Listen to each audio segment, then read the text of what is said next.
Kier Starmer is out. Indeed, he is. And this morning, he announced the news to the British people and cried. Really.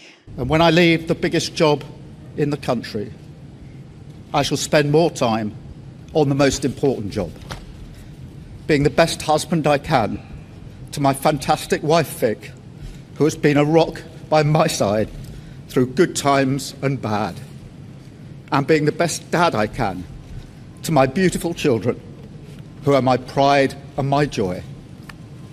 Thank you very much.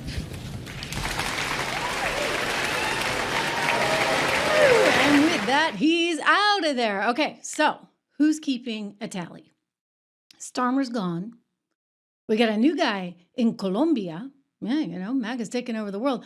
Giorgia Meloni is on her last legs.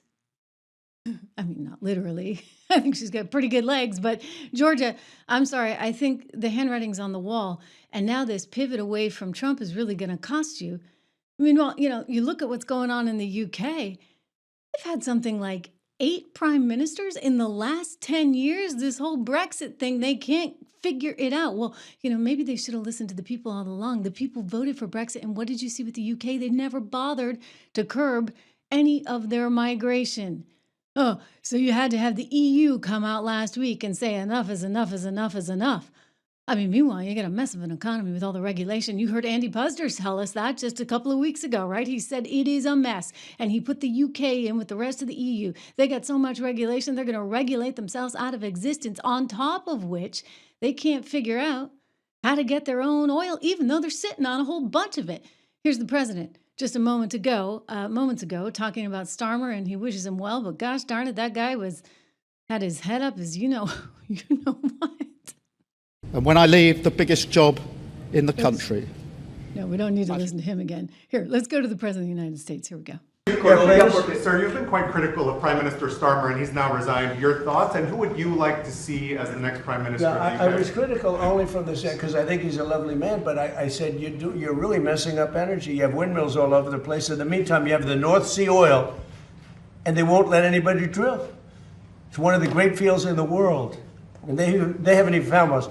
You know that the UK buys much of its energy. You know where? Norway. You know where they get their oil? The North Sea. The UK has a much better portion of the North Sea. They don't want to do it for environmental purposes, okay? And I told him he's a very nice man. I mean, sort of a friend of mine. I mean, he was not good to us with NATO, Pete, right? He said, we can't use the island to land. That was the first. For a couple of weeks, he said, well, but ultimately I gave it to you. Now, that was a bad move. That hurt him badly. But I mean, I wish him well, but he's got 2 problems: energy and immigration and crime. But energy and immigration. And he's, you know, he's really hurt himself very, very badly. Please. He's hurt himself really, really badly. I'm just looking at your comments. Yes, guys, I am in the North Country, as we say, in live free or die territory, visiting my grandparents and my parents, my children's grandparents, because, you know, they wanted to see Mimi and Papa. So we're up here in live free or die territory, my home base. Anyway, you can see the president there is like, look, I told him over and over and over and over again. I mean, how many times do you have to tell the guy, you're sitting on this energy, go use it? I mean, not to mention, you got to stop regulating. Andy Puzder had been telling them that. They don't want our advice. They don't take our advice. And then when we do ask for a little bit of help, since we've been footing the bill for how long? Like years and years and years, all the way back to 1949. When we ask for a little bit of help, you'd think they'd be there. Well, Donald Trump doesn't forget that. Okay, so Kier Starmer's not the only one. Giorgia Meloni, you are in even more trouble. He came out over the weekend doubling down on Georgia. He's been very critical of Kier Starmer, despite liking him, as he said, as a friend. Did you notice how he walked over to him? Remember when he gave the I'm the boss bit? And he walked over and he kind of tapped him on the shoulder. I mean, it almost seemed like Kier was like one of his kids, right? There we go, with the kid analogy again, right? Because all the Europeans are seemingly like kids, and we want to be dealing with the big boys. We want to actually be dealing with full-fledged adults that can take care of themselves. But Trump kept telling them over and over and over again. Here we go back to last week when you had the G7 going on, and he's like, Kier Starmer, I couldn't believe the guy. Watch.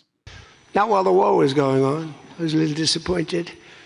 The UK, I said, yeah, it would be nice if you censorship. I didn't put a hard sell on, but I said, it would be nice if you sent some ships. And the Prime Minister said, they'll be there, sir, as soon as the war is over.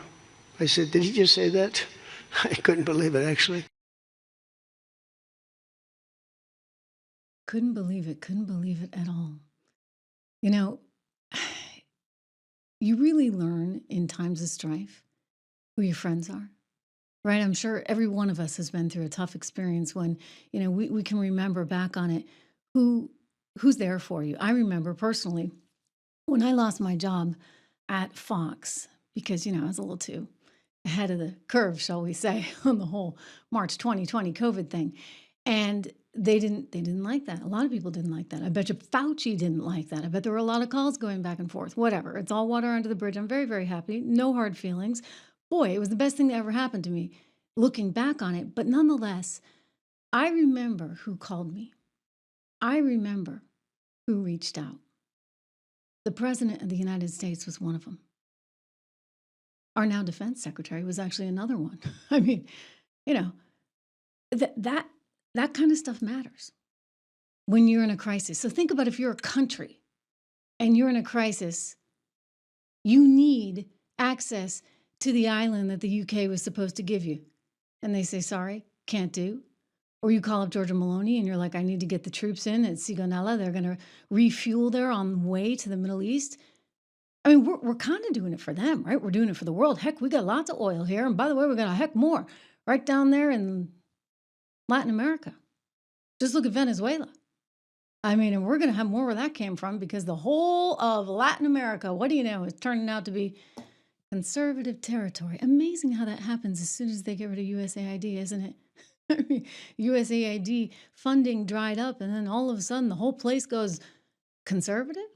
What's that about? I'd like to know. I mean, I'm kind of curious. Like, I find the timing to be rather suspicious. I'm going to ask my friend Hans about that. You're going to see in an interview coming up. But I think that there's something kind of profound going on, and that's that the world is changing in a way that gets us away from the Barack Obama days and into the Make America Great, or say, Make Europe Great. Make the UK. It doesn't have to be all about us, right, guys? We're willing to share the wealth and the intelligence. Let's make Colombia great. Let's make Venezuela great. Let's make Argentina great. Let's make Canada great.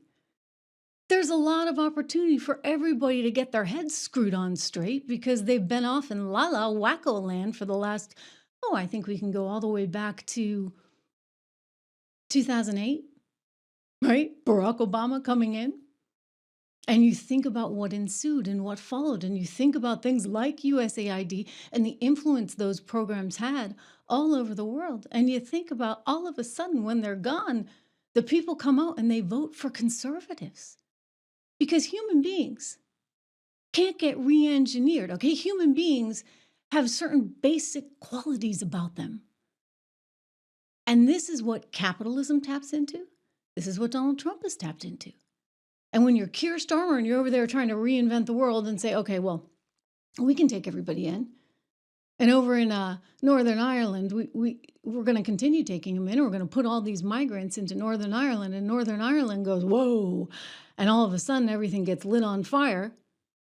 It happened in Belfast because someone was nearly decapitated, an Irish person nearly decapitated by a Sudanese migrant. And you get angry at the people of Northern Ireland for coming out and doing something about it? And you say it's their fault and they're a bunch of racists, and then you shut down the internet and you say nobody's going to have access to internet? Oh, we're going to cut off the kids. They're not going to have access. Well, they can have access to Blue Sky. They can have access to the liberal crapola, but they can't have access to anything else. I'm sorry. You know what? The world is changing. We're in a different place. We're in a better place. And the people are speaking up.